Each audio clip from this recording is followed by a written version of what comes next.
third conference.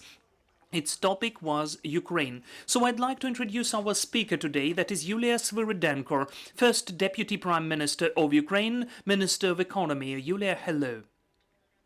Good morning. Yulia, we would like to begin our conversation with the main outcomes of Recovery Conference. What are they? What substantial decisions were taken?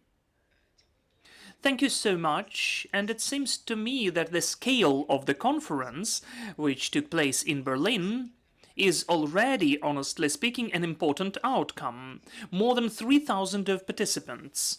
And what's important, we had representatives of smaller towns and also the representatives of bigger business associations and the heads of bigger businesses, dozens of the heads of political delegations, and of course everybody was interested in the sum of money, of obligations, and the number of signed deals. Do we have real practical outcomes after this conference? Yes, we do. 16 billion is the sum of money and more than 100 of contracts.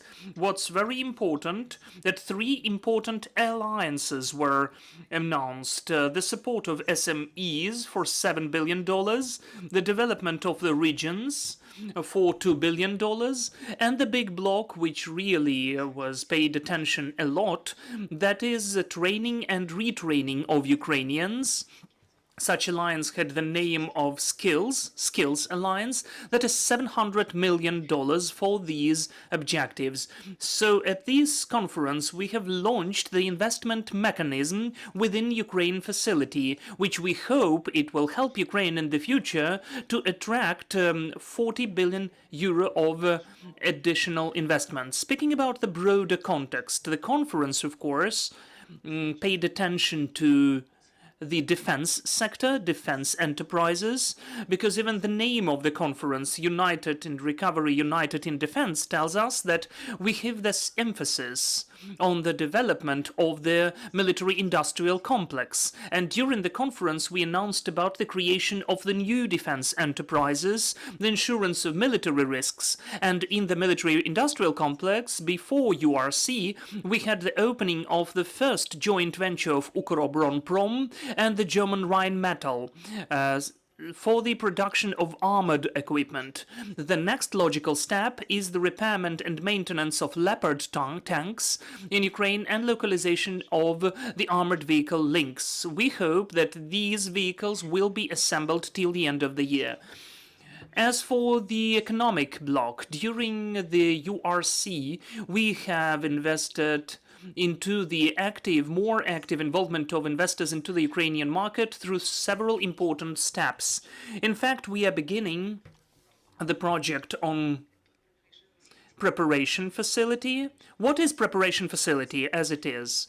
That is, in fact, the institution or infrastructure, I would say, to study, to train, and to prepare high-quality investment projects, and to prepare them not only at the central level, but of course at the regional one as well. So the experts will be helping to prepare the so-called bankable projects, so as later we had an opportunity to attract investments for them, because the problem of the involvement of investment and attraction of investment is a complex one, and any investor feels these risks without feasibility study. So the new tool partially solves this issue. It will help the communities and the central executive branch authorities to prepare such projects. The second, as it seems to me, important emphasis is the military risks insurance. I remember that every conference on recovery in Lugano and in London had the component on the discussion of insurance of military risks and war risks. And I would say that at this third conference, we had a certain evolution of this idea, of this topic, and the American Corporation on the Funding of International Development, DFC, has expanded the insurance tools, and the new contract will cover the reinsurance for $50 million with the intermediary role of the UN to form the portfolio of insurance for the companies which are working in Ukraine, and 150 million will be sent for the insurance of political risks to support operations which will be in the agrarian and export sector. And also we'll have the political risks contract for $152 million for the Ukrainian companies which will be working in the manufacturing sector. And the third important aspect is the involvement of private sector. As I already mentioned, we had the launch of the investment component within Ukraine facility, which has the name of Ukraine Investment Framework. The European Commission has signed the first 14 contracts on the funding and guarantees with different international financial institutions. Let me remind that Ukraine facility is the plan for the next 4 years, which foresees the allocation of 50 billion euro for Ukraine, and it does not only foresee the direct budget support, but the investment framework as well. That is the opportunity to conduct and to implement investment projects under the guarantee. So at the conference which took place in Berlin, we had the start of funding of the first investment projects, and these are the contracts which involve 1 billion euro of loan guarantees and 400 million of mixed guarantees. And what's also important, that Ukrainian companies and private businesses have signed deals with German and international partners. I know about 14 business deals for the sum of more than 560 million euro. I think it's higher because this indicator is higher because half of the participants of the Berlin URC were the representatives of business who were actively conducting conversations and took part in round tables, in side events, and we had certain talks and negotiations. Besides that, we launched the meeting of Business Advisors Council. This is the idea which was promoted by the Special Commissioner Penny Pritzker and the vis-a-vis Vice Chancellor Robert Kamflet. So they launched this business advisory work during URC. This is the advisory council which includes CEO of the leading companies and business associations of the US, UK, Norway, the EU countries, and Ukraine. And what's very important, they're interested in the investment into the economy of Ukraine. This platform will provide practical recommendations so as we could improve the business climate, but it seems to me that the most important thing is that our participants on Business Advisory Council heard that and understood that the KPI of work of this institution for us will be the involvement of very specific investments into the private sector of Ukraine. Because in fact, Ukraine has experience of creation of many public councils where we have discussed some of the entrepreneurial environment. And it's important for us that this council will have the practical sense and specific KPIs, that is, in particular, the involvement of investments. Yulia, yes? Oh, yes, I can tell you for a long time about that.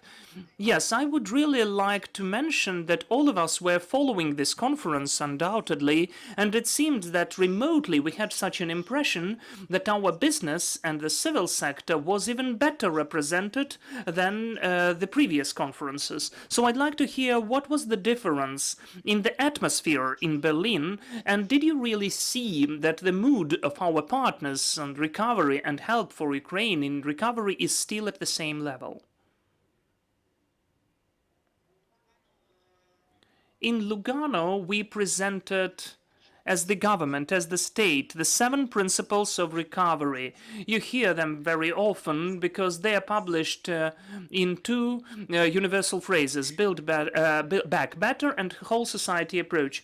This principle was in London as well, but even then we emphasized on private sector more. Berlin has become the follow-up of the well-developed achievements of the previous conference, but with a wider framework. There were several important main streams: the business, the human capital, the regional dimension, and Euro integration. Such 4 dimensions which were present there. This was the widest framework in comparison with the previous conferences. In London, we heard that the business community has the lack of tension. So since the very beginning, we were considering the private sector most of all, and we already were speaking about the companies which already invest into Ukraine. We had 7 round tables on the professional discussions, energy sector, water and green metallurgy, transport, logistics, and we already mentioned that there have been signed dozens of bilateral deals with businesses. As for the human dimension, it seems to me that this is one of the most important dimensions which used to be there, and discussions around that, because the issues of the recovery of physical and mental health of Ukrainians and the creation of conditions for the Ukrainians to come back, the integration into the job market and overcoming the structural unemployment are the issues which are the worries for us as the governmental workers and the businesses. We had a research, 57% of businesses say that this is the issue number 1. Training of the employees, the comeback of Ukrainians, the return of Ukrainians. So this discussion was the main topic in lots of panels, and they have announced the Skill Alliance as a response, how our partners can help us in training and retraining, the creation of the conditions for the comeback of Ukrainians. The third aspect is the local and regional dimension, the development of our regions, the priority, and of course there have been represented local communities, 120 employees were representing and presenting their own development projects, and the request from the local communities was created to provide institutional support in the part of training how to create high-quality projects to attract investments. We've got a response for that, and the World Bank and EBRD and others, EIB, will be working on the feasibility project preparation to be functioning at the level of the regions and the level of the central authorities, so as we could provide pre-feasibility studies, feasibility studies of the projects, and to provide the regions the opportunity to attract money not only within the budget support but also the private money. And of course, the dimension of the EU. We heard the first specific Euro-optimistic news about the beginning of our negotiations and talks on the ascension, so we are awaiting for certain decisions during this month, and it seems to me that your first question witnesses about the moods, whether we felt the support of the partners. It seems to me that such a number of participants and the partners who joined our conference shows, and for itself, the West is with us. Our partners stand with us. Ukraine is at the first pages of the newspapers this week, not only because of URC, but because of the peace formula and very active participation of our president in the events.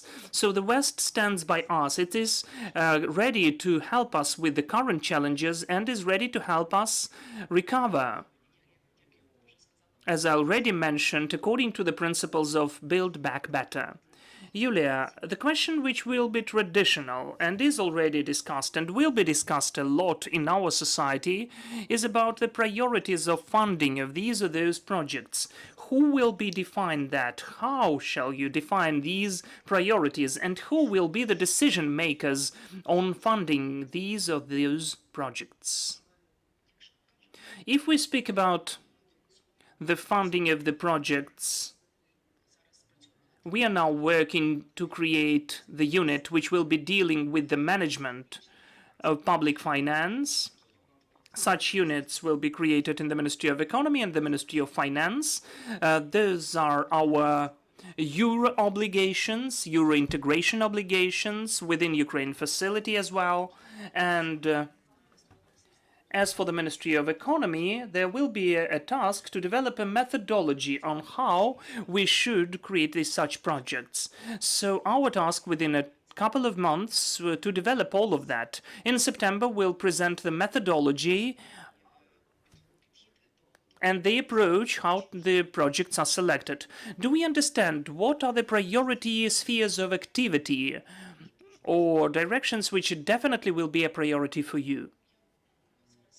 Well, I wouldn't like now to tell you about that and to say what will be in the methodology, because really it is being developed now. But I will speak about a different point. Our priority of funding now obviously is energy sector. And I think that energy sector will be the priority during the following years, not only today, because you know that the systematic shelling has destroyed 9 megawatt of electrical energy, gigawatt of electrical energy, and it's almost of the half of the accessible one. So our task is to recover part of the lost equipment and to find the opportunity to create and construct additional gigawatt of generation, power generation. So coming back to our discussion on URC, the United States have announced about the package of financial support for the recovery of energy sector, more than $800 million. Not only us who are funding these costs from the state budget, our partners are helping us to recover the lost equipment and also help with the repairment and maintenance of energy infrastructure, helping, involving and attracting private investments into the energy sector and to protect the energy infrastructure. This was the instant response, and it seems to me this is a very demonstrative signal that our recovery is in the focus of the partners. First of all, the recovery of the energy sector. I did not mention energy as the dimension because it was not a separate sphere at this conference, but I would say that it was the throughput topic, cross-cutting topic for all of the topics, because everybody understands of the energy and stable, supply, energy supply is the condition for the work of all of the enterprises. We are always thankful to our partners, but under the conditions of the situation when the war is going on and we need to provide the army, we need a very strong and working business. So the issue of energy sector and the labor resources issue is the priority. One more topic which is so important for all of us and which has been discussed at the conference is the reimbursement or the compensation from the aggressor country. What were the decisions about the penalties?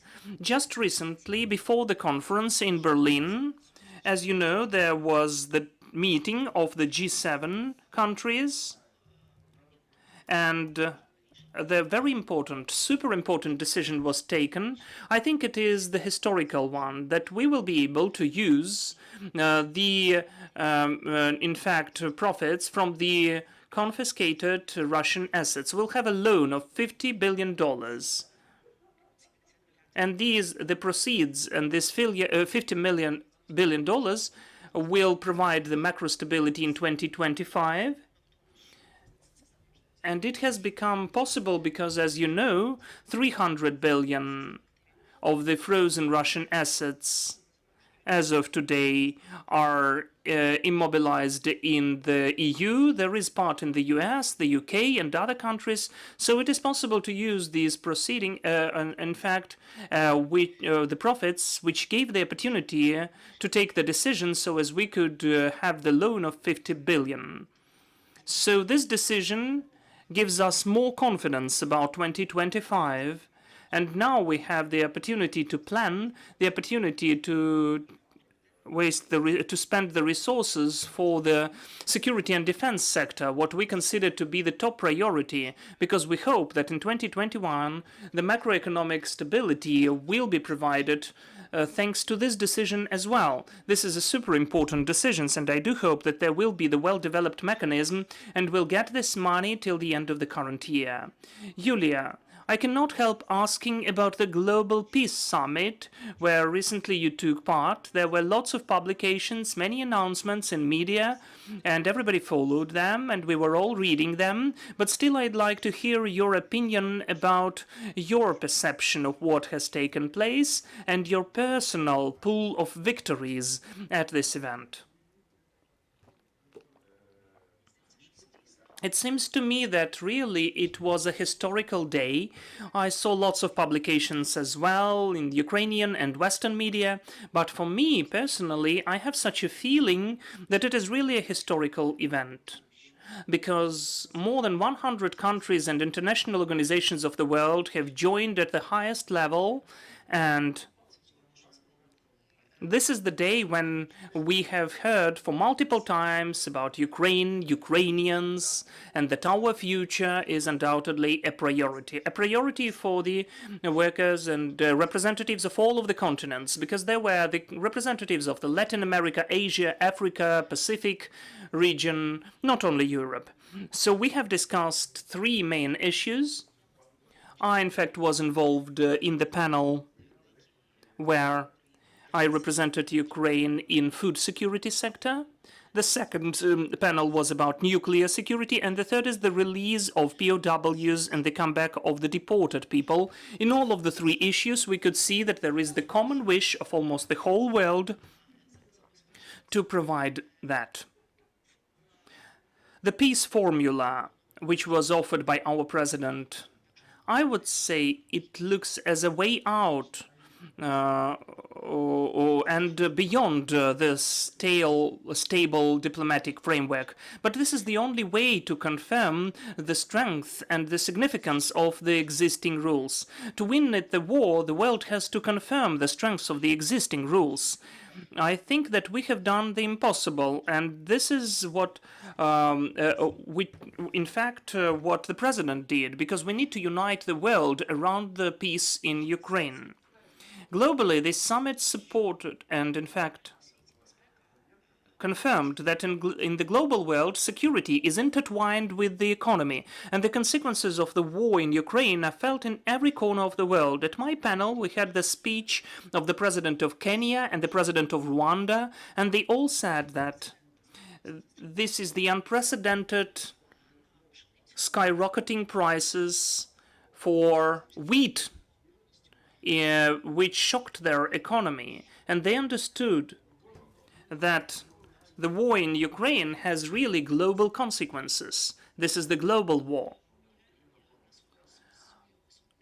From my behalf, I also had an opportunity to mention the list of examples how the world community helped us to find a way out of this food crisis. But I reminded that for Ukrainian agrarians, it has become shock as well when they had to sell wheat for less than $100, and they felt the blockage of the seaports. The agrarians faced the mining of the fields, and 10% of arable lands are potentially mined in Ukraine. So obviously we need the wider coalition of our partners to speed up the demining process. So the partners have emphasized again that the protection of port infrastructure, demining of seaways, and the support of the Ukrainian farmers is what we need to work together on.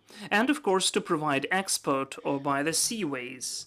So, as for the panel discussion of mine and my internal feelings and impressions, it seems to me that it was the unanimous position that you cannot use the food security as a weapon. You cannot weaponize it.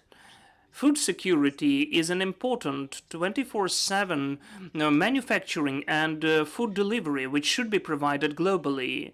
So we need a free, fully provided and safe,